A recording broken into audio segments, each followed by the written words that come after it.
Somewhere, right now, a child is asking a question out loud, and the answer arrives before the silence can even form. The child doesn't look up, doesn't pause. The answer was simply there, the way air is there. And that child will grow up having never once felt the thing you felt 1,000 times without noticing it. The pull of not knowing. The slow, private work of figuring something out alone, in the dark, with no one to ask. Because now there is always someone to ask. The machine answers first. It always will.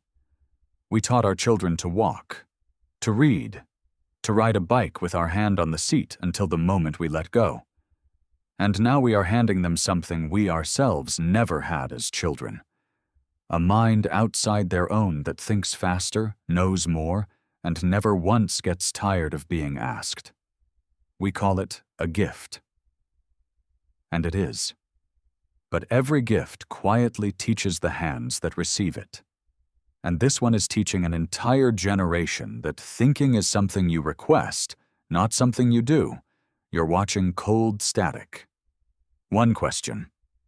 What becomes of a mind that is handed every answer before it ever learns to want one? Start with what childhood actually is, underneath the noise, because we have forgotten. A child is not a small adult waiting to be filled with facts. A child is a mind under construction, and the construction happens through a very specific, very ancient process. Struggle. A developmental psychologist named Jean Piaget spent his life watching children think, and he saw something the rest of us missed. Children do not absorb understanding. They build it. They build it by reaching, failing, getting it wrong, and slowly assembling a model of the world from the wreckage of their own mistakes. The wrong answer is not a detour on the way to learning. The wrong answer is the road. Watch a small child try to fit a square block into a round hole. They push, they turn it, they get frustrated. And in that frustration, something is being wired permanently into the architecture of a growing brain. Not the answer. The capacity to find one. A memory researcher at UCLA named Robert Bjork gave this its name. He called them desirable difficulties. The counterintuitive truth that the things which make learning harder in the moment are the very things that make it stick. Struggle to recall something, and you remember it longer. Work for an answer, and it becomes part of you. Remove the struggle, and you remove the learning, even though it feels, in the moment, like help. This is the quiet engine of every human mind that has ever existed. We are the species that gets good at things by being bad at them first. Now watch what happens when the struggle disappears. A child raised alongside a machine that answers instantly never hits the wall, never sits in the frustration long enough for the wiring to happen. The square block slides into the round hole on the first try because something else turned it for them. And the hand that was supposed to grow strong from the effort simply never does. It is not that these children will be unintelligent. They will have access to more knowledge than any king or scholar in history. It is that they may never develop the muscle that knowledge was supposed to build. The ability to sit inside a hard problem. To tolerate not knowing. To want an answer badly enough to go and make one. And it is not only the hard problems. Think about boredom. That empty, restless, itchy feeling every child used to know on long afternoons, with nothing to do and no one to play with. We treat it now like a malfunction, something to be fixed with a screen the instant it appears. But boredom was never empty.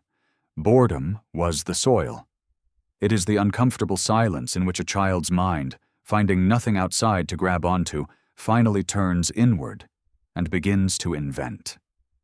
Every imaginary world, every made-up game, every strange private theory a child has ever built was born in the vacuum of having nothing else to do.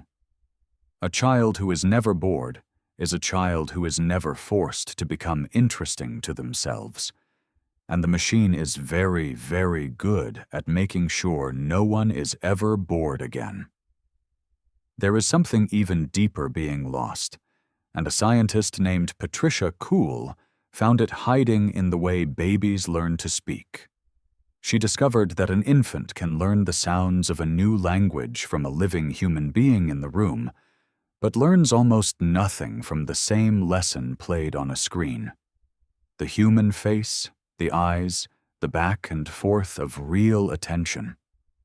These are not decorations on learning. They are the mechanism. We are built to grow our minds against other minds, living ones that struggle too.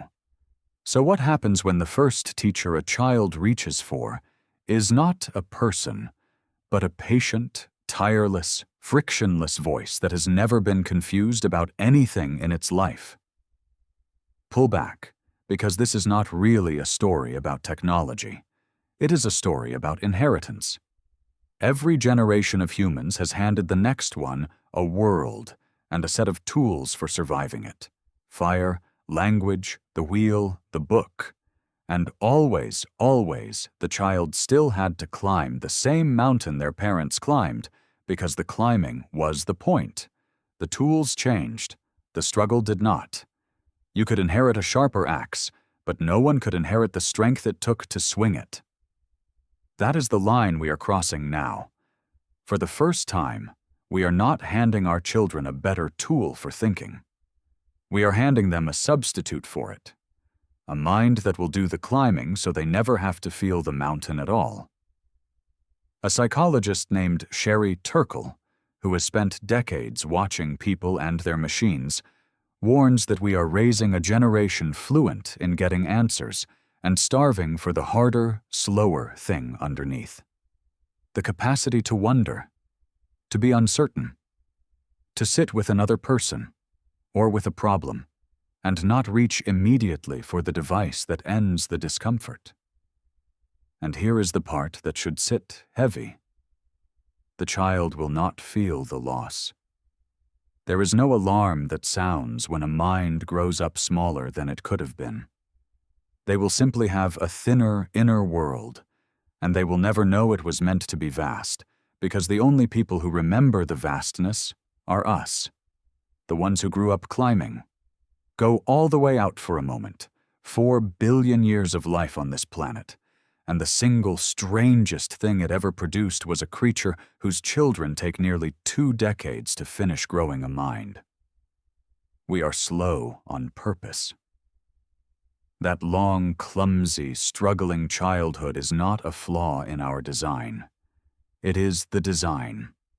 It is the most expensive thing evolution ever built. And it built it because a mind that struggles into being is a mind that can do anything. Every cathedral, every symphony, every proof and poem and cure that human beings have ever made came out of a mind that was once a confused child failing at something simple and not being rescued. The struggle was not the obstacle to the genius. The struggle was the genius, practicing. And now, in a single generation, we are quietly offering to skip it.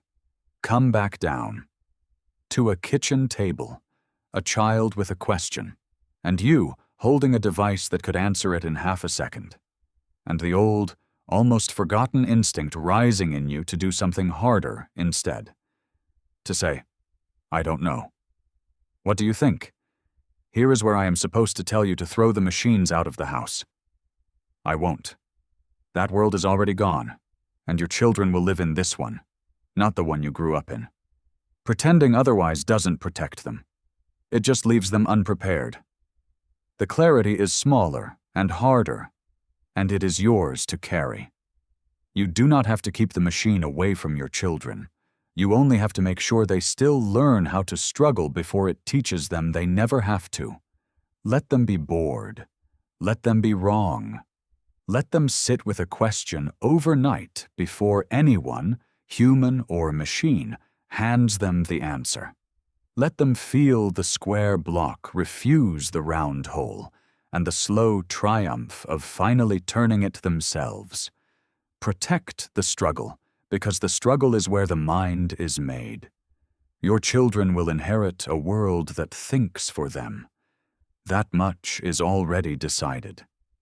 The only thing still undecided is whether they will also inherit the one thing the machine can never give them: the knowledge of what it feels like to think for yourself, so they can choose it on purpose, even when they no longer have to. Teach them the ache. While you still remember it, the static never fully clears. I'll see you in the next signal.